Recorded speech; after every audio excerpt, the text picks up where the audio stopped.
and how that might be applied to our daily life. Protect us from harm, from falsehood, and from all works of evil men and evil spirits. Protect also our loved ones who are not with us right now. And we pray, God, that you will teach us powerfully, meaningfully, in the way that liberates and empowers. In the name of Jesus, your Son, our Lord and Savior. Amen. Blessings reserved. Madalas po na nagkakaroon ng kalituhan sa pagpapahalaga at sa pagbasa ng Matthew 5:1-12. Mostly, this confusion is due to the rendition of the various Bible versions or translations that are being read. Pagka binasa po natin, halimbawa ang Matthew 5:1-12 sa King James Version, dahil ito ay sinulat sa isang matandang wika na at hindi na natin ginagamit na pang-araw-araw, lalo pa nga ito ay wikang banyaga, maraming nakukubli na kahulugan. Pag binasa nyo sa New International Version, it becomes more accessible, pero lalong-lalo naman sa Contemporary English Version. That's why I love comparing versions. And when it comes to reading Matthew 5:1-12, let's read today the Contemporary English Version. This is so-called the Sermon on the Mount. And the Lord introduced his so-called Sermon on the Mount with what had for a long time been a mysterious treatise on blessedness. Now from the Contemporary English Version, we read Matthew 5:1. When Jesus saw the crowds, he went up on the side of a mountain and sat down. Jesus' disciples gathered around him. Madalas ipinapakita itong eksena na ito sa mga pelikula para ang Panginoon ay nagsisisigaw, napakaraming mga tinuturuan, libu-libong mga tao na nakaupo at mga nandoon sa paligid, sa may mga bulubundukin. Subalit malinaw yung Matthew 5:1. Maraming ang tao, pero nung magtuturo ang Panginoon, ang kanyang tinipon ay ang kanyang mga alagad at maliit na crowd, very exclusive crowd, was taught. Nung atin ngayong nakarecord na Matthew 5, 6, and 7. Matthew 5, 2-3, and he taught them, God blesses those people who depend only on him. They belong to the kingdom of heaven. Pansinin ninyo sa King James Version, nakamukha ng New International Version, sabi dyan, blessed are the poor in spirit, for theirs is the kingdom of heaven. At nagkakaroon ng confusion yung translation na yan because people don't understand what poor in spirit means. Many people think it's plain poverty, that if you are poor, you are blessed. But you know, common sense tells you that poverty is not a blessing by itself. So nagkakaroon ng confusion. What does it mean to be poor in spirit? Now, the Contemporary English Version clarifies that God blesses those people who depend only on him. So, here, being poor in spirit means you don't consider your spirit rich enough to understand truth and therefore depend on your understanding of it.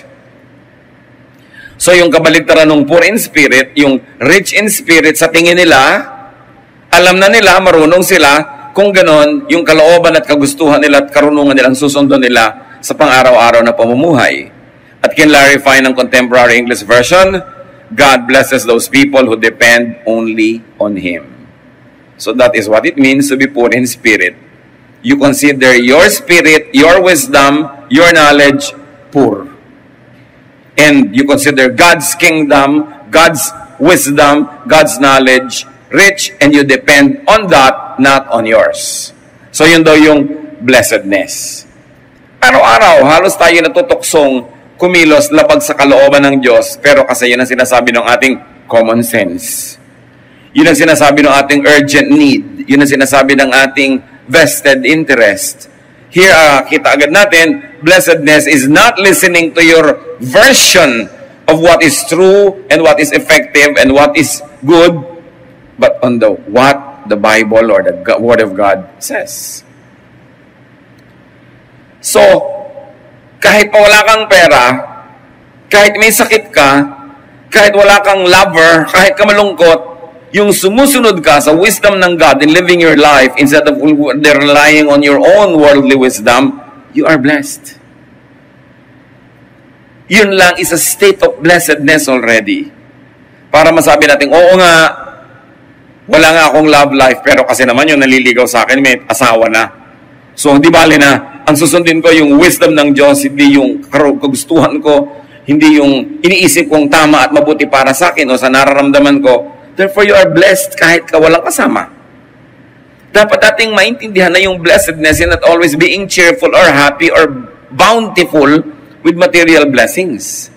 Yung sumusunod ka sa kalooban ng Diyos, saan ka man dinala ng pagsunod mo, kahit sa kalungkutan, kahit sa hirap, kahit kumisan sa kasakitan, blessed ka. And that's what the Lord said. Kaya maraming mga people who are blessed.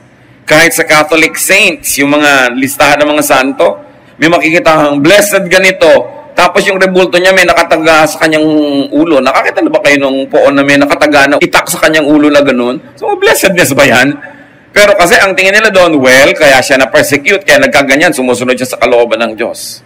That is blessedness. Huwag nating iayon sa ibig sabihin ng Hollywood, yung good life, sa blessedness. Para kasi ma-appreciate natin na ang dami-dami nating forms of blessedness that we should be thankful for. So blessedness is only on Him, meaning the Lord. Only on His way. Only on His time and timing. This is what it means to be poor in spirit. You don't rely on your own spirit, but you rely on the Holy Spirit and the Spirit of God. Those who consider themselves nothing compared with God are poor in spirit, therefore they are blessed. Kasi hindi sila nagiging mayabang, hindi sila nagiging self-sufficient apart from God, they don't become independent of God, they become in fact dependent on God, therefore they are blessed. At yung blessedness na yan, hindi lang status in heaven, it could also lead to practical blessedness here on earth, but that's not always, and does not instantly translate into practical blessedness. Blessedness is not on the ways of evil.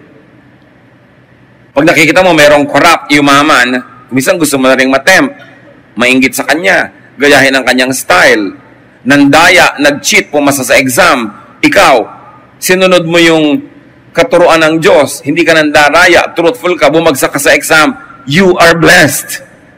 More than the person who passed but cheated.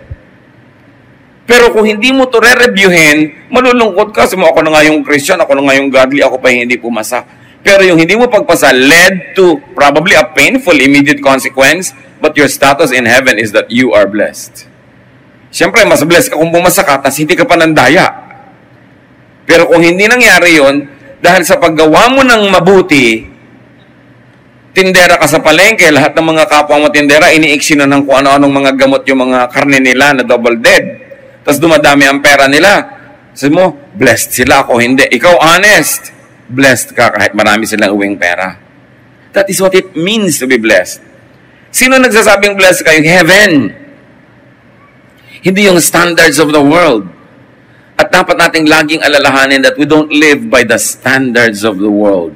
Sometimes, the standards of the world jive with the standards of God, and that's fine. But we must be poor in spirit.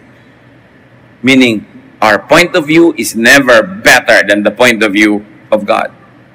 Blessedness is not on depending on others, depending on oneself, or being apart from God, or following ways that are opposed to God, no matter what is visible.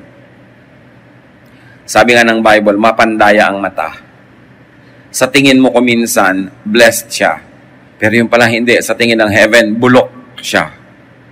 So dapat ang mahalaga, anong tingin sa'yo ng Diyos?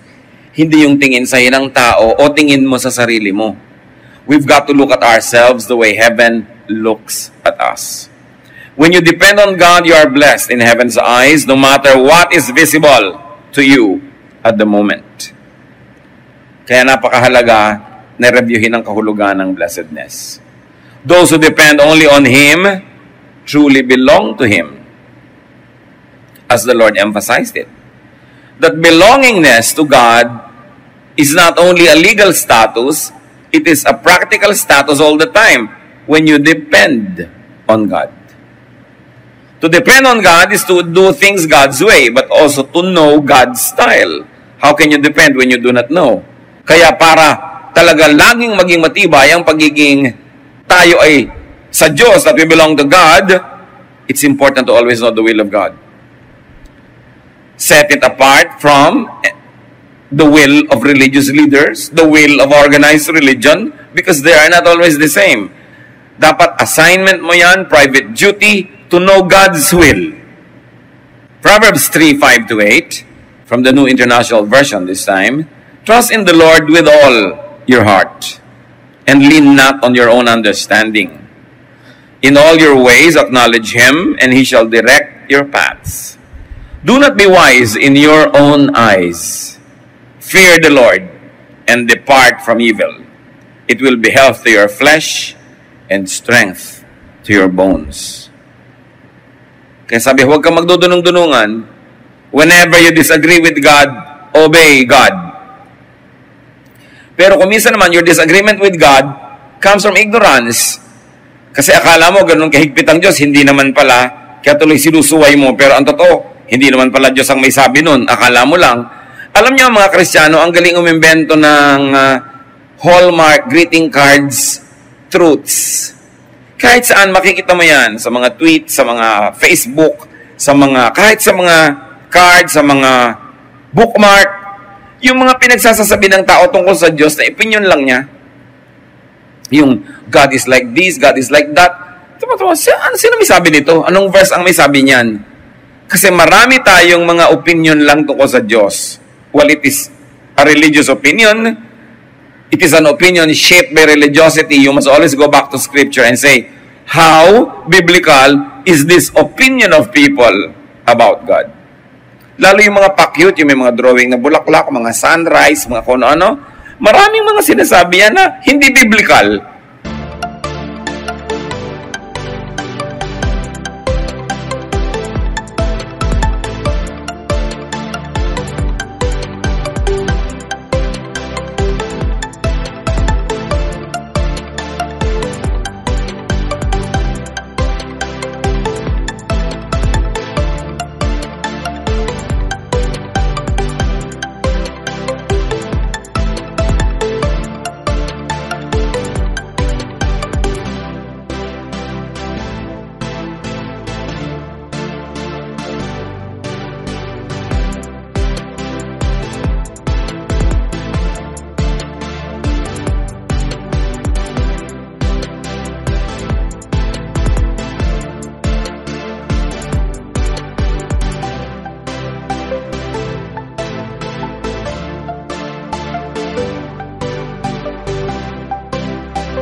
Yung masaya ang feeling mo, Pollyannish. You feel that you're always taken care of, that God is always this and that, pero laging chinecheck mo, biblical ba ang stand na to? Check. Para na, you are not wise in your own eyes. It is important to obey, but before you can obey, you must know. So this is a sure way to blessing. John 6:67-69, Jesus then asked His 12 disciples if they were going to leave Him. Simon Peter answered, Lord, there is no one else that we can go to. Your words give eternal life. We have faith in you, and we are sure that you are God's Holy One. Marami kasi na tumalikod sa Panginoon kasi hindi nasunod yung inaasahan nila. We have expectations of God. We have an image of God na pagka yung totoong Diyos hindi na nagswak sa image na yon, nalilito tayo. At ganoon ang nangyari doon sa maraming tao. Hindi sumang-ayon yung actual na ginagawa ni Jesus sa inaasahan nilang gagawin ni Jesus. So nagtalikuran sila.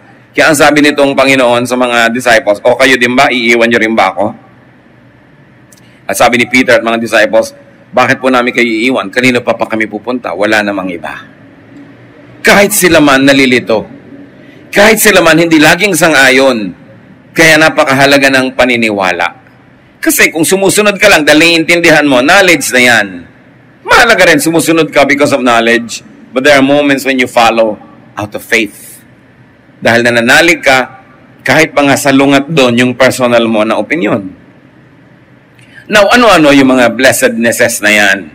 Matthew 5:4, God blesses those people who grieve. They will find comfort. Yan ang sabi ng Panginoon. Sabi ng ibang version, blessed are they who mourn. Kaya tuloy nagkakalituhan Wow, malungkot ka, blessed mo naman. namatayan ka, ang bless mo naman. Wrong reading. Kasi dito, pag binasa na natin sa Contemporary English Version, God blesses those people who grieve. So, grieving by itself is probably not a blessing. But because God is God of mercy and balance, He is merciful, He will give balance and comfort to those who grieve. Let's put it this way. Ang lungkot mo, ano man yung dahilan, may Christian magsasabi sa'yo, uy, blessed ka. Hindi mo maintindihan, paano ka naging blessed? Nalulungkot nga ako. Blessed ka kasi ang Panginoon maawain. At malapit ang puso niya sa mga nalulungkot. Therefore, ang blessedness mo ay hindi dahil malungkot ka, kundi dahil yung kalungkutan mo will attract God's very loving attention towards your direction, and God will take care of you if you will accept the care that God will give. Grief places a person in the path of God's blessings more than happiness. Parang mga magulang, pagka masaya yung mga anak mo, nakikita mo yung isa matamlay, yun ang kakausapin mo, yun ang lilibangin mo, kasi magulang ka eh. Malapit ang puso mo dun sa kawawa, sa broken-hearted. Hindi sa ayaw mo dun sa masaya, pero laging hinahanap mo, bigyan ng balance yung kawawa, yung malungkot. Kaya kayo mga kapatid, sa kanan naman wala, ni isa. Pero kung meron tayong kasama ngayon, ang lungkot nyo, you say, I'm blessed. Because my grief will call God's blessing to my direction. Kailangan lang buksan nyo ang puso para pag dumating yung pagpapala, yung comfort, yung blessing and strengthening ng Diyos, handa kayong tanggapin yon. Kasi ang pagpapala ng Panginoon sa mga nalulungkot, dahil sa lungkot mo, nabubulag ka ng luha, hindi mo nakikita ang pagpapala pala. Kaya kailangan, sabi mo agad, malungkot ako ngayon, hindi blessing na malungkot ako, pero dahil malungkot ako, may blessing na darating sa akin. Kailangan nakaabang ka, bukas ang puso mo, at sensitive ka doon. This is for those who grieve because they especially depend on Him. Because they belong to the kingdom of God. So may mga nalulungkot lang sila per se, period. Ibe-bless ka pa rin ng Panginoon. Pero lalo na kung ang kalungkutan mo, dahil anak ka ng Diyos. Dahil nanindigan ka sa tama. Dahil hindi ka nakukuha ng iba na sumusubay sa kalooban ng Diyos, may blessing nakakambal yung kalungkutan na yan. Kaya huwag tayong laging magmukmok pag nalulungkot, kundi abangan ninyo expectantly. Wait for God's blessing. Dahil sabi ni Lord, blessed are those who mourn. Huwag nating laging isipin na nakalimutan tayo ng Diyos. Parang may natural magnet yung pagiging malungkot at paghihirap ng loob, may natural magnet na tumatawag ng blessing. Pero tandaan nyo, pag kumatok sa pinto yung blessing, dapat pagbuksan. Dapat hindi ka masyadong nakalubog sa luha, hindi mo na makita may dumadating na palang blessing. Because most of these blessings don't present themselves obviously as blessings. So their grief, the people's grief is caused by their godliness at hindi dahil sa paggawa ng masama. Especially when the grief is out of repentance, may blessing yan. Halimbawa, meron kayong na-realize na nagawang mali. Siyempre, nalungkot kayo, nagkalupi-lupi yung puso nyo na parang papel na nilamukot. Blessing ang kasunod nun. Kasi ang kalungkutan dahil sa repentance, may kakambal na pagpapala sa Diyos. So, hindi magtatagal yung lungkot na yan. Halimbawa sa Jonah. Si Jonah, yung propeta, inutusan ng Diyos na magpunta sa Nineveh. Kasi nagagalit ang Diyos sa Nineveh, ang sama-sama ng lungsod. Sabihin mo sa Nineveh, gugunawin ko sila. Kasi ang sama-sama nila. Sa mahabang kwento, nakarating ang Jonah doon sa Nineveh at sinabi niya yung turo ng Diyos na paparusahan yung lungsod. Nagbagong loob yung lungsod. Nagsisi. Hindi pinarusahan ng Diyos. Jonah 3:6-9. When the king of Nineveh heard what was happening, he also dressed in sackcloth. He left the royal palace and sat in dust. Then he and his officials sent out an order for everyone in the city to obey. It is said, none of you or your animals may eat or drink a thing. Each of you must wear sackcloth, and you must even put sackcloth on your animals. 3:9. You must also pray to the Lord God with all your heart and stop being sinful and cruel. Maybe God will change His mind and have mercy on us so we won't be destroyed. Jonah 3:10, when God saw that the people had stopped doing evil things, He had pity and did not destroy them as He had planned. Dahil na-realize ng hari na masama silang mga mamamayan, nalungkot siya. He ordered a fast. He ordered civic and civil repentance. At sila ay nagbagong loob. Hindi natuloy ang parusa na nakalaan sa kanila. Kasi, bakit pa sila paparusahan? Ikinalungkot na nila ang kanilang kasalanan. Mga kapatid, ma-alarm tayo pag gumagawa tayo ng mali, tapos wala ng lungkot. Yung parang may kalyo na yung ating konsyensya, hindi na natin nararamdaman yung kirot na may ginawa tayong mali. Sinagot mo yung nanay mo, tapos you don't even feel bad. Inaway mo yung asawa mo, ininsulto mo, tapos you don't even feel bad. Meron kang tinanggihan na nangangailangan, kaya mo naman tulungan, you don't feel bad, dangerous yan. Ngayon, when you feel bad, you are blessed. Ito yung blessing na kalungkutan. Biruin mo nalulungkot ka, sasabihin mo, bakit ako blessed and nalulungkot ako? Kasi kinakalungkot mo na masama ka, na may ginawa kang mali. Blessed ka! Ang susunod mong gawin, sundin mo ang sinasabi ng lungkot na yan. Magsisi ka, magbagong loob ka, stop doing wrong, start doing what is right, then blessing will come. Kaya ka blessed pag malungkot ka. Pag may nagawa tayong mali, tapos may guilt ka, mahirap yung feeling, blessing yan. Kaya lang, saan mo dadalhin yung feeling? Kung kakalimutan mo lang, tatabunan mo sa isang sulok, bali, wala, hindi magiging blessing. But if you correct your life and did what was right because of that negative feeling, then it is a blessing. This is grief because of repentance.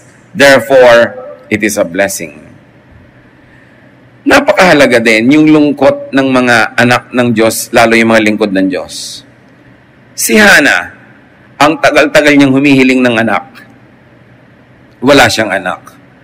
Tapos nagkaroon pa ng mga ibang asawa yung asawa niya, nagkaanak pa, iniinggit-inggit pa siya dahil yung mga iba, may anak, siya wala. Nanalangin siya sa Diyos. 1 Samuel 1:10-14, Hannah was broken-hearted and was crying as she prayed, Lord all-powerful, I am your servant, but I am so miserable. Please let me have a son. Later, the Lord blessed Elkanah and Hannah with a son. She named him Samuel because she had asked the Lord for him. One of the greatest prophets of Israel, Samuel. Nakuha sa pananalangin ng isang malungkot na lingkod ng Diyos. Maraming tao malungkot, pero yung mga malungkot na lingkod ng Diyos, malapit yan sa blessing ng Diyos. Wala siyang ginawa kundi manalangin, wala siyang ginawa kundi maglingkod sa Panginoon, dininig ang kanyang kalungkutan at binigyan siya ng anak. Kapag kayo mga kapatid, masunurin sa Panginoon, maka-Diyos at mapaglingkod, tapos may lungkot kayo, daan ninyo sa dalangin. Ilapin niyo sa Panginoon dahil alam niya yan. At pagkatapos, mag-abang kayo ng sagot ng Diyos. Dahil ang Diyos ay dumidinig ng dalangin, lalo ng mga matuwid, lalo ng kanyang mga lingkod. Matthew 5:5, ano pa ang blessing? Sabi ng Panginoon, God blesses those people who are humble. The earth will belong to them. For those who are humble because they depend only on Him, because they belong to the kingdom of God, blessings will follow. James 5:5-6, God opposes everyone who is proud, but He is kind to everyone who is humble. James 5:7-10, be humble in the Lord's presence, and He will honor you. O may nakipagpayabangan sa iyo, ang ingay-ingay niya, mukha siyang panalo. Ikaw yung humble, ikaw yung blessed. Kahit siya yung maingay, at kahit siya yung pinalakpakan ng maraming tao, ikaw yung blessed. Dahil ikaw yung humble. Humility is a blessing in itself. Kahit hindi ka papremyahan ng langit, pag humble ka, wala kang kaaway o nababawasan ng kaaway mo. tumatahimik ang iyong buhay. Kung hindi ka mayabang, wala kang matataas na standard na kailangan mong laging ma-meet na nagbibigay sa'yo ng sobrang stress. Therefore, you are more peaceful. Your life is more at ease. Humility is a blessing by itself. Ang hirap nung nagyayabang kasi i-maintain mo yung kayabangan mo. Kahit hindi ka paparusahan ng langit, yun lang nagme-maintain ka dahil ang yabang-yabang mo, ang taas mo magsalita, mahirap yun na dalhin. Yun lang ay parusa na. So mabuti yung humble because you are blessed. Matthew 5:6, God blesses those people who want to obey Him more than to eat or drink. They will be given what they want. What is the blessing here? Seek first His kingdom and His righteousness, sabi, and all of this will be added to you. Pinagpapala daw ng Diyos ng mga taong inuuna ang pagsunod sa Diyos, hindi yung pagsunod sa uhaw o gutom. In other words, inuuna nila ang kagustuhan ng Diyos kaya yung kagustuhan ng katawan nila. Hindi naman tayo laging pinapapili ng Diyos. Ako yung gusto mo. Hindi ganon. Maraming gusto natin ibinibigay talaga ng Diyos.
Pero dapat alam ng mga anak ng Diyos kung may mga panahon na kailangan tayong pumiling unahin ang kalooban ng Diyos dahil kontra yon sa ating personal na kagustuhan, pinagpapala daw yung inuuna ang pagsunod sa Diyos.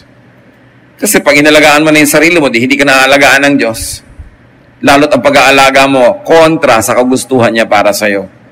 Pero kung ikaw ay sumusunod na, syempre ngayon inilalagay mo ang sarili mo under God's care.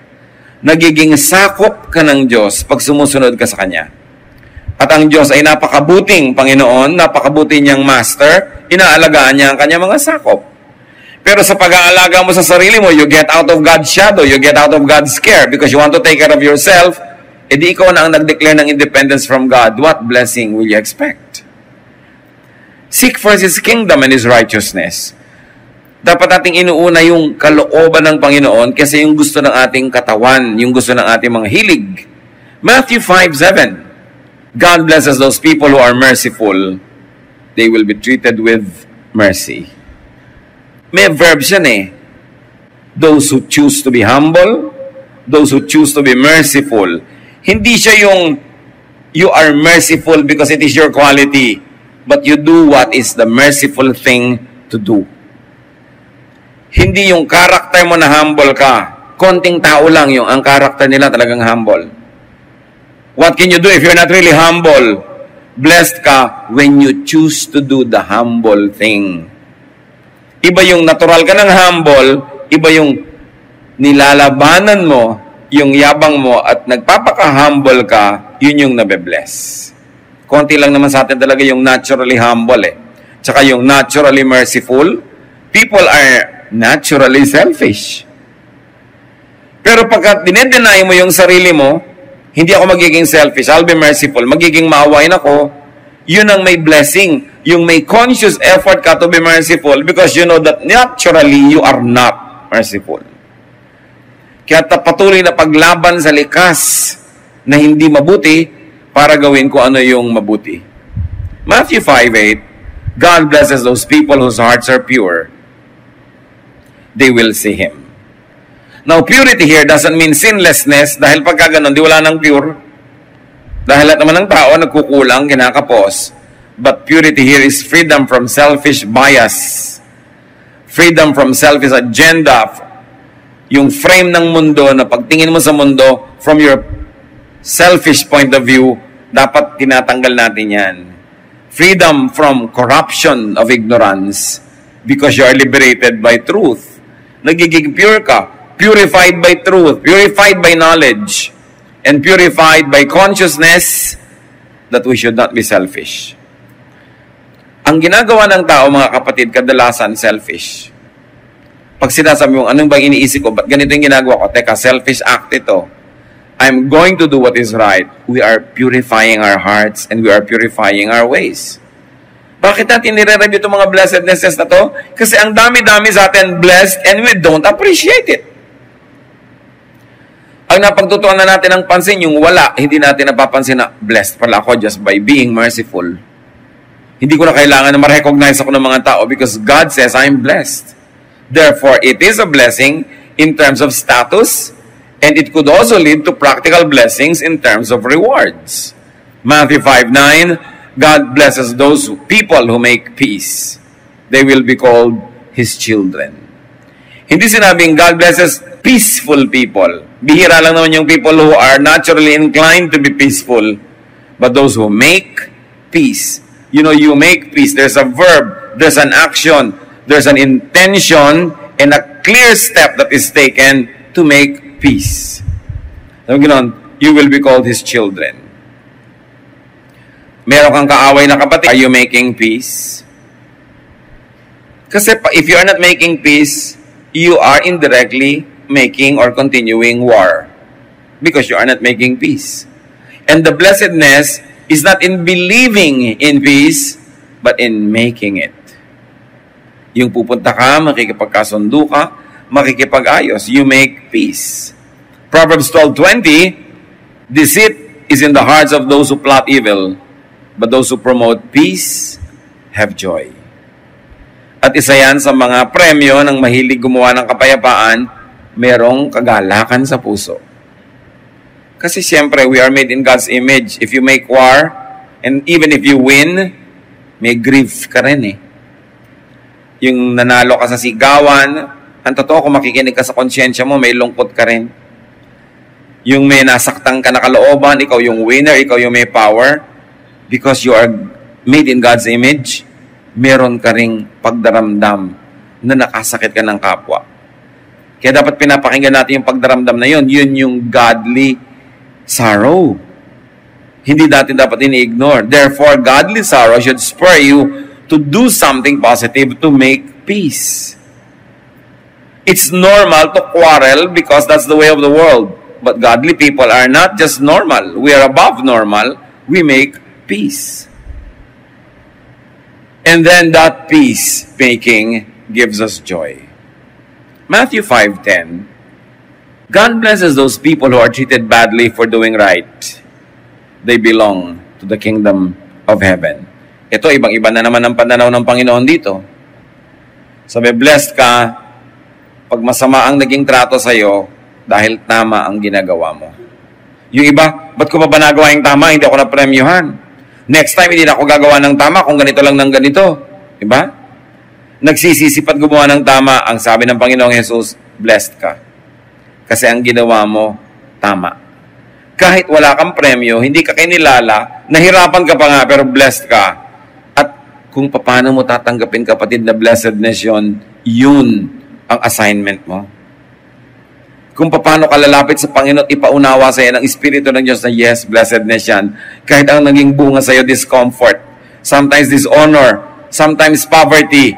But that is blessedness. You must not measure yourself with the measurements of the world, but with the measuring rod of God. At ito ay gumagawa ka ng tama, tapos pangit pa yung binigay sa iyo. Huwag kang magsisi. Kasi natuwa ang Diyos at sinasabi ng Diyos, blessed ka. Hindi man maging maaga at mabilis ang gantimpala sa iyo, blessed ka. Take it at may patago ka sa Diyos. Kung gumawa ka ng tama, tapos pangit pa yung binigay sa yung resulta ng mundo, meron kang patago sa Diyos na pwede mong ma-withdraw any moment. Kasi mo, you are blessed. Matthew 5:11-12, God will bless you when people insult you, mistreat you, and tell all kinds of lies about you because of me. Be happy and excited. You will have a great reward in heaven. People did the same things to the prophets who lived long ago. Di ba? Dinadala mo yung Biblia, pinagtatawanan ka, sinashare mo yung katotohanan, nachichismis ka pa, minamaliit ka, napagsasabihan ka ng kung ano-ano, pero sabi ni Lord, walang bago. Lahat ng propetang nauna sa inyo, ginanyan. Ako man, sabi ng Panginoon, ginanyan. So pag ginaganyan ka ngayon, we all belong together. It's not convenient at the moment, but you will have great reward. You are in good company. So huwag tayong umiwas na may insulto, huwag tayong umiwas sa wikaan ng hindi maganda dahil tayo ay mananampalataya, dahil tayo naninindigan. Huwag nating hanapin yung approval of the world, yung papuri ng mga tao sa paligid. Kasi pagka tumataas na ang dagat, natutunaw na ang mga yelo, pumuputok na ang mga bulkan, nagkakaroon ng mga tidal wave at nagkakaroon ng mga lindol, sa Diyos ka naman tatawag hindi sa mga tao na yan. Kaya ang mahalaga, good record ka sa Diyos. Doon ka malapit dahil siya naman ang tatawagan natin at siya ang nagligtas sa atin at siya ang patuloy pang magliligtas sa atin. Wala namang bago mga kapatid. You might say, alam na natin itong Matthew 5 na to, pero ang mahalaga magkaroon tayo ng deeper appreciation of what blessedness is. So that we will never miss thanking God when there are blessings around but we don't see them. Mas maging malinaw ang pananaw natin kung anong ibig sabihin ng blessedness. Blessedness is not being celebrated by the world. It is not being accepted or being praised by men, but it is pleasing God. And even if the immediate result seems to be painful or at least not fruitful, don't be deceived by what is immediate, by what is seen or what is heard. Establish yourself in the unchanging truth of God's word, the words of the Lord Jesus. You are blessed. So blessed are those who grieve. Grief is not the blessing, but your state of grief will attract God's blessing. So alam mong hindi yan magtatagal. Wait for your rescue. Blessed are those who humble themselves. Remember, it's a verb, it's an action, an effort. Blessed are those who prioritize obedience to God above selfish interest. Blessed are those who show mercy. Again, it's a verb. You show mercy, you do merciful acts. And blessed are those who have pure hearts. Therefore, purify your heart all the time. At ang pinakamanis natin na tanggalin sa puso natin, selfishness. Yun lang ang gawin mong assignment, tanggalin mo yung selfish color of everything you do, you become more and more pure. Blessed are those who make peace. Not those who just believe in it, but those who make it. Blessed are those who are treated badly for doing right. So do right in spite of the consequence. And blessed are those who get mistreated because of their faithfulness to Christ. If you are in any of these situations, claim your blessedness. Celebrate your blessedness and do not needlessly grieve. Kailangan tumalas ang mata natin na makilala ang blessing para lagi tayong mapagpasalamat. Ama namin, ituro mo sa amin kung alin man sa amin ngayon, Panginoon, ay may ganitong kalagayan sa mga pinag-usapan, sa mga itunuro ng Panginoong Jesus na blessedness. Kumisa